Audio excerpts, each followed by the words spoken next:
भारत देश को आगे बढ़ाने में जहां युवाओं का सबसे बड़ा योगदान है, वहीं कहीं ना कहीं भारतीय जनता पार्टी को आज इस चरम सीमा पर पहुंचाने का भी एक बड़ा दारोमदार युवाओं पर है। और आज मैं राजस्थान की युवा मोर्चा के साथ खड़ा हूं, भारतीय जनता पार्टी की युवा मोर्चा के साथ खड़ा हूं।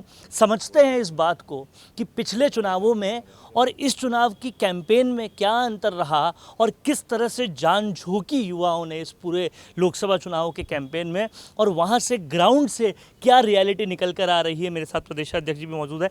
क्या लगा आपको इस बार के जो चुनाव थे उसमें और पहले की कैंपेनिंग में अंतर, ग्राउंड रियलिटी क्या लगी, रिजल्ट्स किस तरीके से आएंगे? बिल्कुल, हमने पहले के भी चुनाव 2014 से पहले के भी चुनाव देखे हैं और 2014 के बाद भी चुनाव देखे हैं। 2014 से पहले जब चुनाव हुआ करते थे तब हमारा मुद्दा हुआ करता था कि किस तरह से हमारे देश का विकास हो, और आज जब हम क्षेत्रों के अंदर जा रहे हैं तो सभी युवा विकास की ओर ही बात कर रहे हैं। देश का भविष्य किस दिशा की ओर जाएगा, इसके ऊपर हमारे राजस्थान प्रदेश के और पूरे देश के युवा बात कर रहे हैं, क्योंकि नरेंद्र मोदी जी जो स्वप्न देख रहे हैं विकसित भारत का, वह तभी संभव हो सकता है जब उसके अंदर युवा भागीदारी दे। और युवा नरेंद्र मोदी जी के ऊपर विश्वास कर रहे हैं और पूरी ताकत के साथ में नरेंद्र मोदी जी को एक बार पुनः इस चुनाव में भी विजय बनाना चाहते हैं। हम दिल्ली भी रहे, विभिन्न प्रदेशों के अंदर युवा मोर्चा के कार्यकर्ता रहे, और पूरे युवा, सभी युवा देश के अंदर नरेंद्र मोदी जी के साथ है, उनके विज़न के साथ में।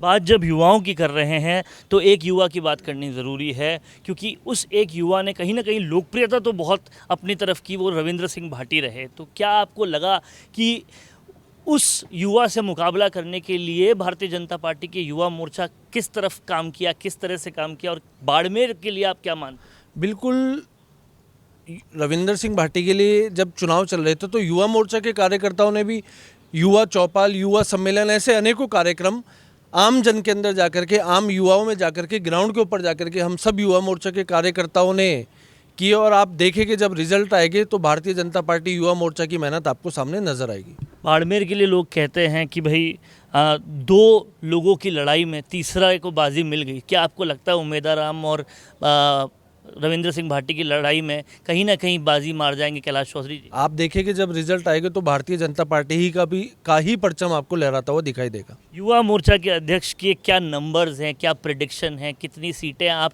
राजस्थान के लिए और हिंदुस्तान के लिए सोच रहे हैं? बिल्कुल, भारतीय जनता पार्टी की सरकार तीसरी बार क्लीन स्वीप राजस्थान के अंदर करने जा रही है। और हिंदुस्तान में कितनी सीटों का? बिल्कुल, जैसे देश के प्रधानमंत्री जी कह रहे हैं कि हम पिछली बार से बहुत ही अधिक सीटों के ऊपर इस बार चुनाव जीत करके आएंगे। एनडीए जो हमारी है, एनडीए के अंदर भी हम बढ़ोतरी करके आएंगे। क्या आपको भी लगता है, क्योंकि ग्राउंड पे पूरा युवा मोर्चा रहा है, आपको रिपोर्टिंग आती होगी कि जो ये 3-4 सीटों की बात होती है, चूरू की, बाड़मेर की, ऐसी 2-3 जो सीटों की बात होती है, दौसा की, इन सीटों पर इस बार कुछ ज़्यादा चुनौती थी? बिल्कुल, चुनाव इस बार अच्छा हुआ इन सीटों के ऊपर, और वोटिंग परसेंट भी इन सीटों के ऊपर बढ़ा, और हम निश्चित तौर पर कह सकते हैं कि ये चुनाव बहुत ही अच्छा चुनाव होगा और हम भारी मतों से चुनाव जीत करके इन सभी जो 3-4 सीटों की बातें आ रही है, हम ग्राउंड के ऊपर गए, ग्राउंड के ऊपर हमने देखा है, और भारतीय जनता पार्टी के कार्यकर्ता बूथ के ऊपर मैनेजमेंट करने में, बूथ के ऊपर क्या करना है उसके ऊपर बहुत ही खरा उतरता है। और हम निश्चित तौर पर कह सकते हैं बूथ के कार्यकर्ताओं की ताकत के ऊपर कि भारतीय जनता पार्टी इन सीटों के ऊपर भी जीत के आएगी। अच्छा, एक सवाल आखिरी में आप लोगों से और पूछना चाहता हूँ। जिस तरह से कांग्रेस का यूथ है, उसके अंदर एक डर है कि जो जिस पार्टी में सचिन पायलट का कुछ नहीं हुआ, हमारा क्या होगा, वैसे ही भारतीय जनता पार्टी का जो यूथ है, क्या उसको एक एंथुजियाज्म महसूस होता है कि इस पार्टी का कार्यकर्ता सीएम बन सकता है, तो आज हमारा करियर भी बहुत ज़बरदस्त है। राजनीति में जब करियर बनाने आदमी आता है तो सिक्योरिटी भाजपा में कितनी महसूस होती है? बिल्कुल, भारतीय जनता पार्टी में ही सबसे ज़्यादा सिक्योरिटी देखी जाती है, क्योंकि भारतीय जनता पार्टी ही एक ऐसी पार्टी है जिसमें भविष्य में हमारा नेतृत्व कौन करेगा ये पता नहीं होता। सिर्फ और सिर्फ कार्यकर्ताओं की मेहनत को देख करके ही हम सब युवा मोर्चा के कार्यकर्ता आगे बढ़ते रहते हैं। जैसे भजन लाल जी हमारे लिए उदाहरण है, लगातार संगठन का काम कर रहे थे और वो आज राजस्थान प्रदेश के मुख्यमंत्री है। ऐसे ही ऊर्जा हम सब युवा मोर्चा के कार्यकर्ताओं को मिलती है। यह सिर्फ और सिर्फ भारतीय जनता पार्टी में संभव। युवाओं का कुनबा कितना आया है, कितना बढ़ाएंगे? बिल्कुल, हजारों की संख्या के अंदर युवा मोर्चा के कार्यकर्ता हमसे जुड़े हुए हैं और आने वाले समय में दिन प्रतिदिन हम युवाओं को जोड़ने का काम युवा मोर्चा के द्वारा करेंगे। तो ये थी युवाओं की शक्ति जिसने कहीं ना कहीं चुनावों में पूरी जान लगाई है। 4 जून को पता चलेगा कि इनकी मेहनत कितना रंग लाई है और जो दावे हैं वो कितने सटीक बैठते हैं। कैमरा पर्सन करण के साथ वरुण भंसाली, राजस्थान संवाद के लिए। कोरोना सोल्टेक क्वालिटी, डेडिकेशन और कस्टमर सेटिस्फेक्शन को प्रायोरिटी पर रखते हुए हर इंडस्ट्री की इलेक्ट्रिसिटी में कॉस्ट सेविंग कराने और उन्हें रिन्यूएबल एनर्जी की ताकत देने के लिए लगातार काम कर रहा है।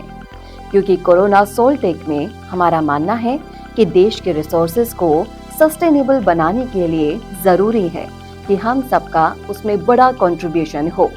इसीलिए सोलर प्रोजेक्ट्स की टाइमली डिलीवरी करते हुए एक पार्टनर की तरह आपकी इंडस्ट्री को हम अपडेट करते हैं और हमेशा आपकी सर्विस के लिए तत्पर रहते हुए सोलर एनर्जी का पूरा पोटेंशियल आपको मिले, इसी दिशा में काम करते हैं।